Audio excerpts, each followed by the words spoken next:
रुपया सब कुछ करावता भैया, रुपया सब कुछ करावता भैया।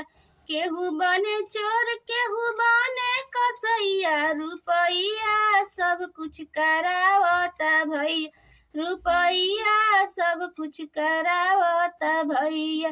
केहू करे चोरी चारी केहू मर्डर हो, केहू करे चोरी चारी केहू मर्डर हो। पैसा के आगे ना इंसान के कदर हो, पैसा के आगे ना इंसान के कदर हो। नोटवा ना रही तो केहू पूछी ना भैया, नोटवा ना रही तो केहू पूछी ना भैया। रुपया सब कुछ करावता भई, रुपया सब कुछ करावता भैया। नोटवे भेजे लागी घरवा से दूर हो, नोटवे भेजे लागी घरवा से दूर हो। बाप माई छूट जहे होके मजबूर हो, बाप माई छूट जहे होके मजबूर हो।